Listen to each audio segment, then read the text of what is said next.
All right, listen.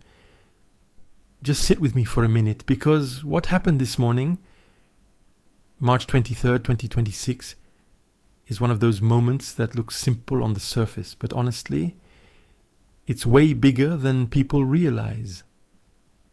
You know, folks, I want you to sit with me for a minute, because what happened this morning, March the 23rd, 2026, is one of those moments that looks simple on the surface, but carries consequences most people haven't begun to think through.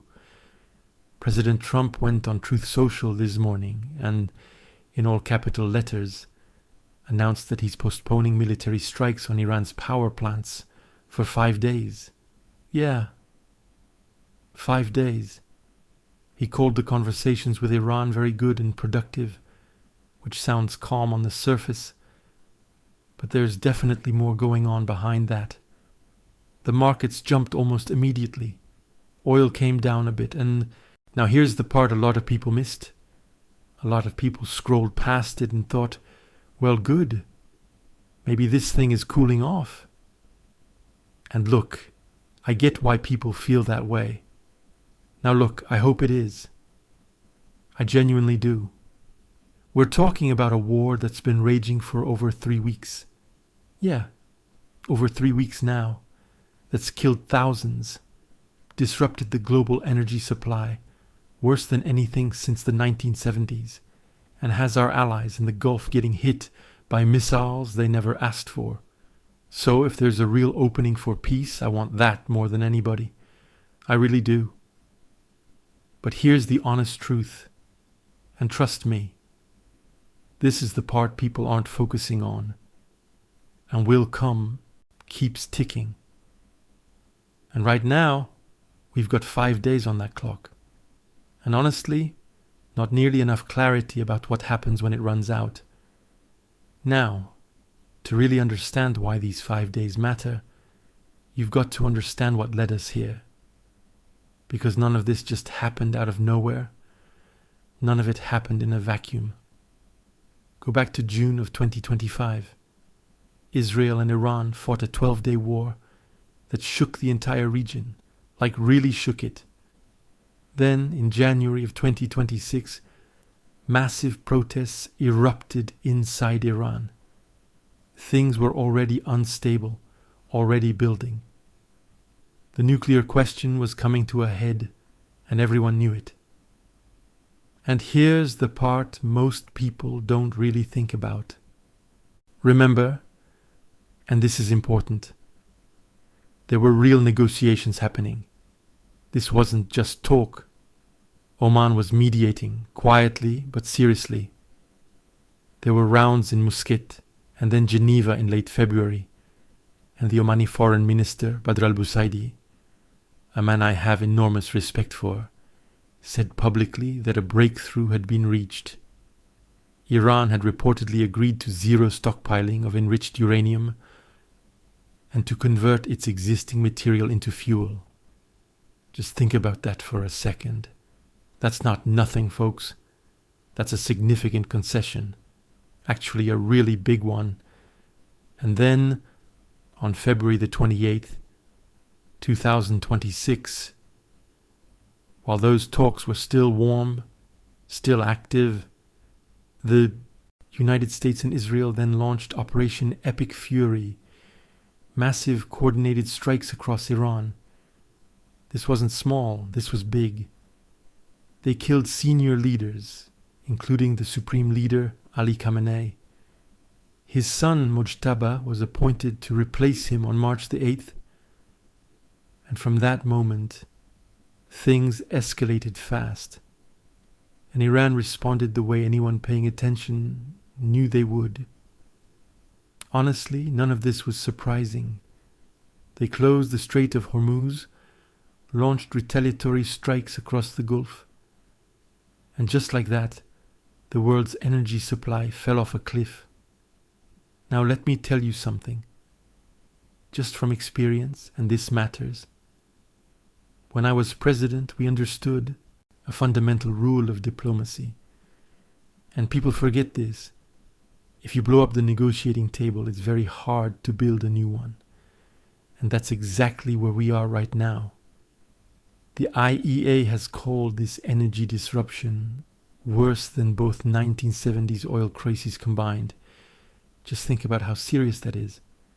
11 million barrels a day, gone. Oil above $100 a barrel. Gas prices up 17%.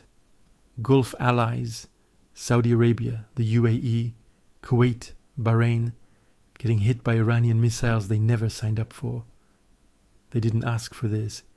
And all of this flows directly from a decision to launch strikes during active negotiations, where a breakthrough was reportedly within reach, and that context really matters more than people realize. We'll come back to that because it explains almost everything about what happened today. Right now, let's slow this down and walk through exactly what happened, step by step, because the details here are everything. On Saturday, March the 21st, President Trump posted on Truth Social that if Iran doesn't, and I'm quoting, fully open without threat the Strait of Hormuz within 48 hours, the United States will hit and obliterate their power plants. That's not just a statement. That's an ultimatum. And it's an ultimatum aimed at civilian energy infrastructure. And trust me, we'll get into exactly what that means in just a moment. Iran's Defense Council responded immediately. They said if the United States attacks their power grid, Iran will retaliate, targeting energy and water desalination facilities across the entire Gulf. They even said they would mine the sea lanes to permanently shut down shipping. Now, these desalination plants aren't abstract targets. Countries like the UAE, Kuwait, and Qatar literally depend on those plants for drinking water. No desalination, no water. It's that serious. And this is why these 5 days matter so much. Means no water. And remember, that's a direct threat to millions of civilian lives. Then this morning, Monday the 23rd, right as the 48-hour clock was about to expire, Trump posted again, in all capital letters, saying there had been very good and productive conversations over the past 2 days, and that he was postponing strikes for 5 days. Now here's where most people stop reading. But this is exactly where it gets important.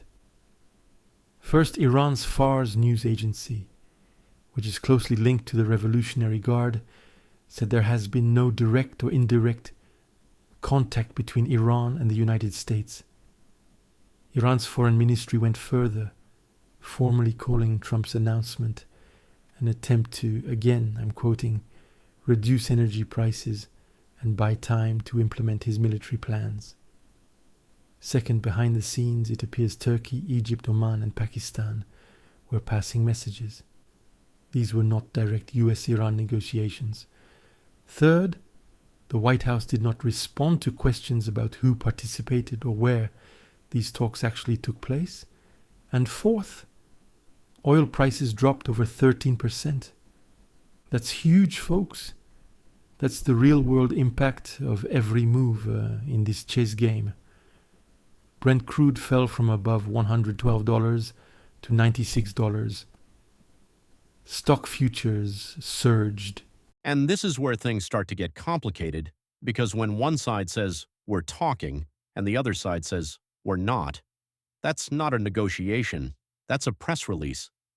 Let me tell you something, and I say this not as a partisan, but as someone who spent 8 years making decisions where the wrong call could cost lives. Diplomacy by ultimatum is not diplomacy. It never has been.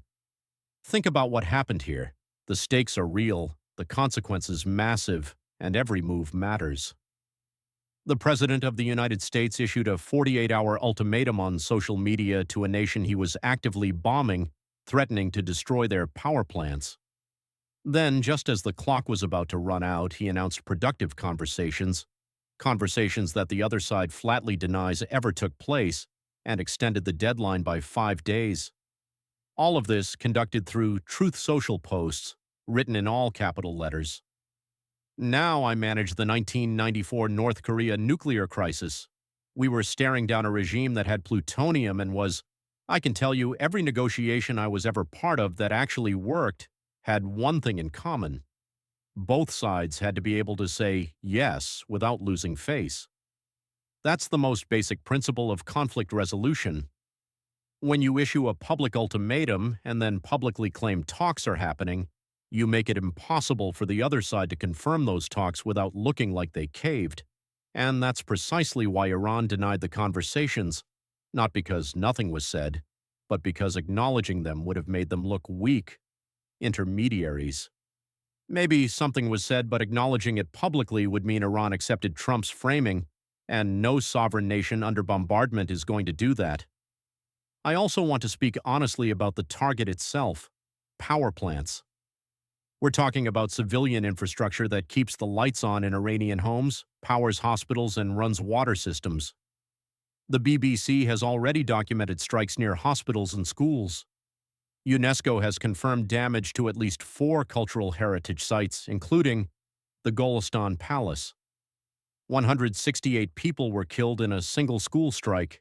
When you threaten to obliterate a nation's power grid on top of all that, you're not pressuring a regime, you're punishing a people.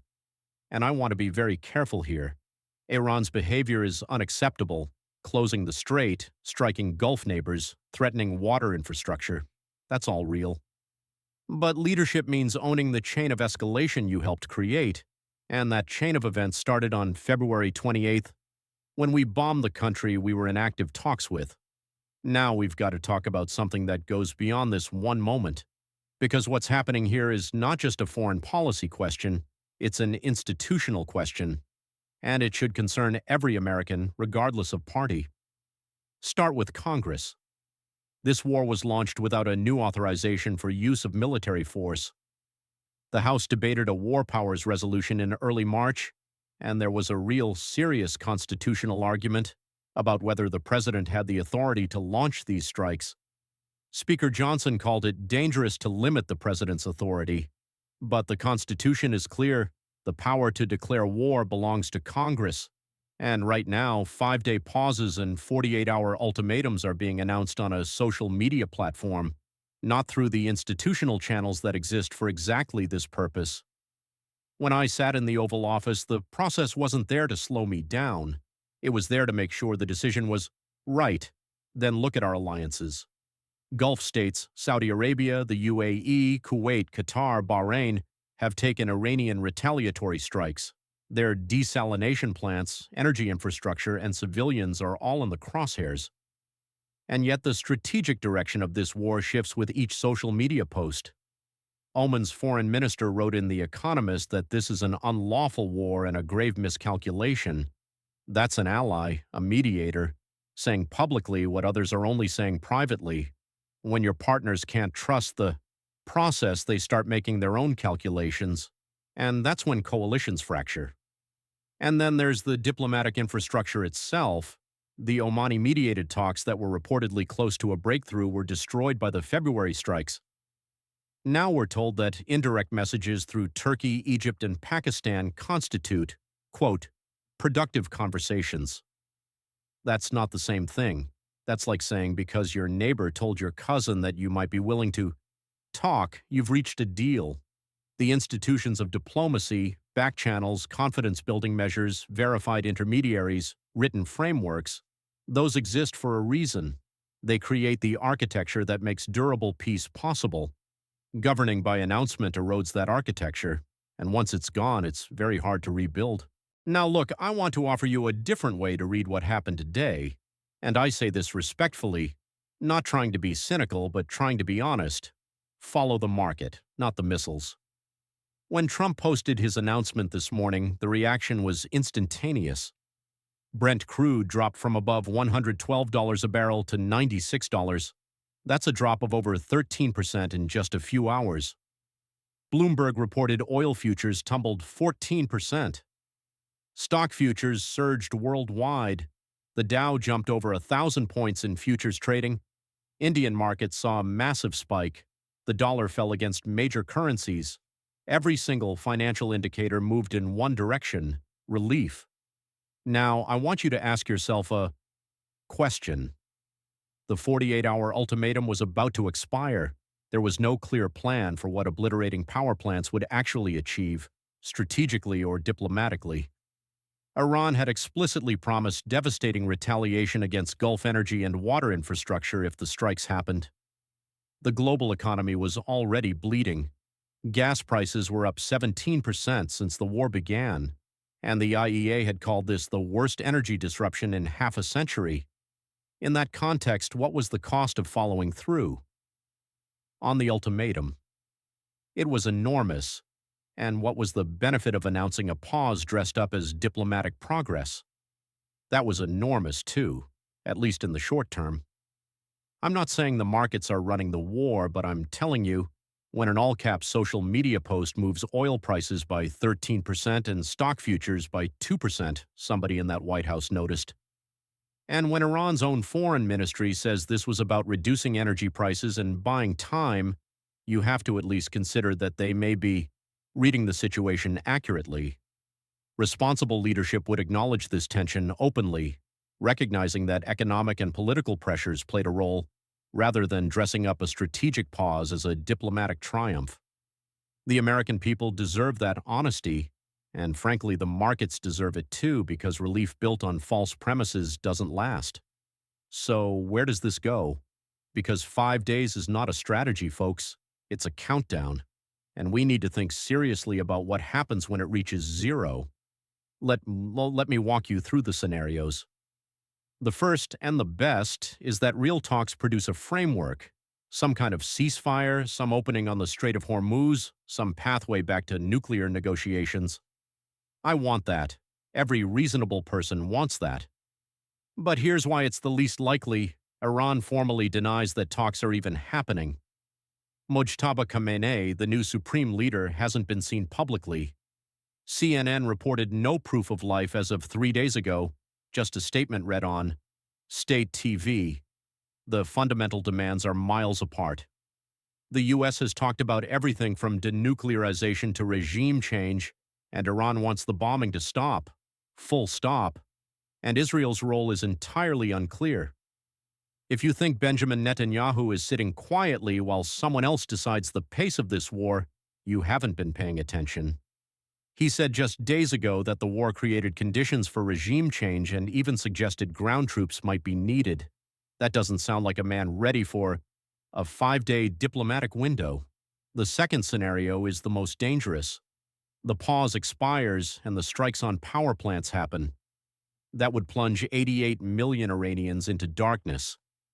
Iran has explicitly said it would respond by destroying Gulf desalination and energy infrastructure and by mining the entire Gulf. The humanitarian and economic consequences would be catastrophic and potentially irreversible. The third scenario, and I believe the most likely, is rolling extensions, repeated short pauses, vague claims of progress, the war continuing at lower intensity while economic pressure builds on everyone. This creates the worst of all worlds: ongoing destruction, no clear endgame, eroding alliances, a global economy hemorrhaging, and an American president governing a war through 5-day increments announced on social media. That's not leadership. That's improvisation.